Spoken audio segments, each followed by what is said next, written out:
몸은 내가 살린다. 내 몸 내 산. 일찍 닥터스. 저는 정신과 일하면서 이제 주로 선망 환자분들이 많이 발생하는 것 같은데 저희 부모님이 만약에 선망이 발생한다면 좀 마음이 많이 안 좋을 것 같습니다. 혹시 선망 관련돼 가지고 조금 설명을 좀 해주실 수 있을까요? 어떤 그 중증 질환이라든가 이런 거에 노출된 환자에게 발생하는 신경정신의학적 합병증이다. 일단 이렇게 정의를 할 수는 있는데 예를 들어서 의사가 회진을 왔는데 아니면 간호진이 어떤 처치를 하고 있는데 환자가 그거에 대해서 좀 무관심해 한다거나 뭔가를 물었을 때 대화가 계속적으로 유지되지 않는 그런 모습들을 보이게 되는 게 주의력 저하라고 할 수 있고요. 의식의 변화 같은 경우는 의식이 하루 중에도 과각성된 상태 아니면 의식이 저하된 상태를 왔다 갔다 하면서 나타납니다. 거기에 동반해서 약간 공격적인 행동을 한다거나 상황이 어떤지 인지를 못하니까 라인을 막 뽑으려고 한다거나 이런 모습을 보일 수가 있는 거죠.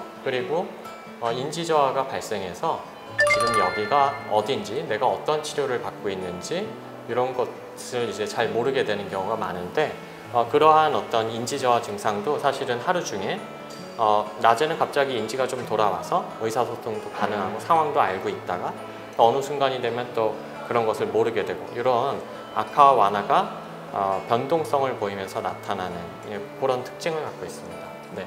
일을 하면서 노인분들이 되게 많이 치매랑 선망이랑 헷갈려 하시는 것 같은데 혹시 치매와 선망의 차이는 어떤 게 좀 클까요? 치매와 선망 둘 다 인지저하를 보인다는 측면에선 유사하지만 치매 같은 경우엔 장기간에 걸쳐서 서서히 진행하는 경향이 있고요. 선망 같은 경우는 어떤 질환의 발생과 어떤 연관되어서 시관적 연관성이 있으면서 급격히 발생하는 인지저하 뿐만 아니라 주의력 저하라든가 의식의 변화가 수시간에서 수일에 걸쳐서 변동을 보이는 그런 질환을 말합니다. 혹시 교수님께서 이제 치료해 보시면서 선망 환자분들 중에 가장 기억에 남는 환자분들이 있으실까요? 네. 저희 아버지가 작년에 이제 흡인성 폐렴으로 선망이 발생하셨는데요. 저에게 가장 인상적이고 가장 치료하기 어려웠던 환자는 어떻게 보면 저희 아버지다 이런 생각이 듭니다. 일단은 저희 아버지 같은 경우는 80대 초반의 남성이셨고요. 젊어서부터 불면이 있으셔서 진정안정제 계열의 약을 먹고 수면을 취하는 그런 경우가 많았습니다. 그런 상황에서 경한 인지저하가 있었고요. 그렇게 이제 취약 요인을 갖고 있었던 거죠. 그래서 그런 거를 갖고 있는 상태에서 흡입성 폐렴이 생겼습니다. 흡입성 폐렴이라고 하는 건 이제 저산소증 상태에 노출되는데 저산소증, 폐렴, 염증, 발열 이런 것들이 이제 촉발 요인이 돼서 선망을 유발하게 됐죠. 아버지가 이미 선망 상태에 노출되면서 병원에 입원한 상황을 잘 인지를 못하고 계시고 예를 들어서 혈관을 잡아놓은 라인을 누가 나를 바늘로 아니면 대나무로 찌르고 있다 이런 식의 인식을 하신다거나 사람들이 나를 괴롭히고 있다, 해치려고 한다 이런 어떤 왜곡된 인지를 보여주셨습니다. 그러니까 당시에 이제 저는 의사고 제가 세부 전공하고 있는 질환을 아버지가 보이고 있었지만 제가 근무하는 병원이 아니었기 때문에 온전히 그냥 환자 가족의 입장에서 아버지를 돌봐야 했습니다. 그래서 비약물적으로 할 수 있는 중재들을 했던 거죠.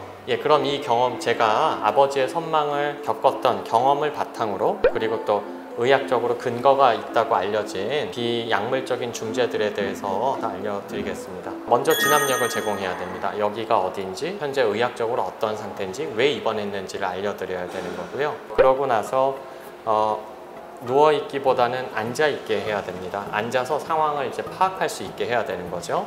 그리고 선망이라고 하는 상태에 있게 되면 이런 소근육 운동도 저하되기 때문에 잘 걷지를 못하게 돼요. 근데 잘 걷지 못하면 근력이 약해지고 근력이 약해지면 장기적인 예후가 부정적으로 상당히 나빠지기 때문에 아버지가 걸을 수 있다면 일부러 워커를 이용해서 걷게 해드렸고요.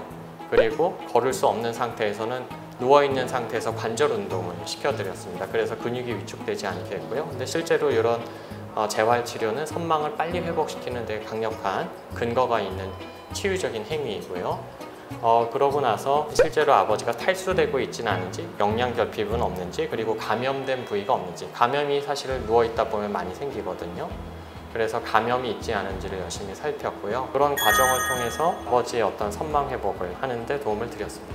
교수님이 말씀해주신 하나하나 다 따라해보면 아마 환자분들 선망이 많이 좋아지지 않을까 싶은데요. 암 환자의 선망 치료가 이제 결과나 암 치료에 도움이 많이 될까요? 직관적으로 생각하셔도 너무 당연한 겁니다. 선망을 겪게 되면 일단은 밤에 잠도 잘 못 자고 계속 흥분해 있고 이러니까 상처가 잘 낫지도 않을 거고요. 또 잠을 못 자니까 항암에 관련된 부작용도 더 많이 느끼게 될 거고요. 그리고 선망이 지속되면 암 치료받는 분의 예후에도 영향을 미치게 되는 거죠. 선망이 생겨서 가족도 못 알아보고 그리고 가족들이 계속적으로 잠을 자지 못하면서 그분을 관리하고 대소변을 관리해 줘야 된다면 그거는 가족들에게도 너무 큰 고통입니다. 그러니까 암 치료를 받는 가족들의 정신 건강을 위해서도 선망의 관리는 무척이나 중요하고, 또 하나 분명한 것은 암 치료 받는 분의 존엄을 유지하기 위해서도 선망을 관리하는 것은 매우 중요한 겁니다. 근데 이걸 시청하고 계시는 환자분들이나 환자 보호자분들한테 해주고 싶은 말씀 있으시면 한마디 해주셨으면 좋겠습니다. 저도 겪어본 일이기 때문에 그것이 얼마나 그 환자뿐만 아니라 보호자분들에게 큰 고통을 주었을지를 사실은 저도 좀 알 것 같습니다. 정말로 힘드셨을 겁니다. 예.